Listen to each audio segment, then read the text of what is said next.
ಮುಂಬೈನ 3 ಪ್ರಮುಖ ರೈಲ್ವೆ ನಿಲ್ದಾಣಗಳು ಹಾಗೂ ಬಾಲಿವುಡ್ ಮೆಗಾಸ್ಟಾರ್ ಅಮಿತಾಬ್ ಬಚ್ಚನ್ ಅವರ ಬಂಗಲೆಗೆ ಭದ್ರತೆಯನ್ನು ಹೆಚ್ಚಿಸಲಾಗಿದ್ದು, ಈ ಸ್ಥಳಗಳಲ್ಲಿ ಬಾಂಬ್ ಇರಿಸಿರುವ ಬಗ್ಗೆ ಪೊಲೀಸರಿಗೆ ಅನಾಮಧೇಯ ಕರೆ ಬಂದಿರುವುದಾಗಿ ಅಧಿಕಾರಿಯೊಬ್ಬರು ತಿಳಿಸಿದ್ದಾರೆ.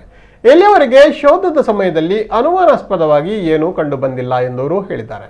ಮುಂಬೈ ಪೊಲೀಸರ ಮುಖ್ಯ ನಿಯಂತ್ರಣ ಕೊಠಡಿಗೆ ಶುಕ್ರವಾರ ರಾತ್ರಿ ಕರೆ ಬಂದಿದ್ದು, ಕರೆ ಮಾಡಿದವರು ಛತ್ರಪತಿ ಶಿವಾಜಿ ಮಹಾರಾಜ್ ಟರ್ಮಿನಸ್, ಬೈಕುಲಾ, ದಾದರ್ ರೈಲ್ವೆ ನಿಲ್ದಾಣಗಳಲ್ಲಿ ಹಾಗೂ ಜುಹುವಿನಲ್ಲಿರುವ ನಟ ಅಮಿತಾಬ್ ಬಚ್ಚನ್ ಅವರ ಬಂಗಲೆಗೆ ಬಾಂಬ್ ಇರಿಸಿದ್ದಾಗಿ ತಿಳಿಸಿದ್ದಾಗಿ ಪೊಲೀಸ್ ಅಧಿಕಾರಿ ತಿಳಿಸಿದ್ದಾರೆ.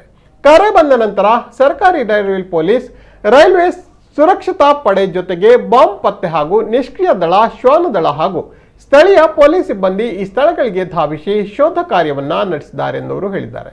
ಈ ಸ್ಥಳದಲ್ಲಿ ಇದುವರೆಗೆ ಸಂಶಯಾಸ್ಪದವಾಗಿ ಏನೂ ಕಂಡು ಬಂದಿಲ್ಲ, ಆದರೆ ಅಲ್ಲಿ ಭಾರಿ ಪೊಲೀಸ್ ನಿಯೋಜನೆ ಮಾಡಲಾಗಿದೆ ಎಂದು ಹೇಳಿದ್ದಾರೆ.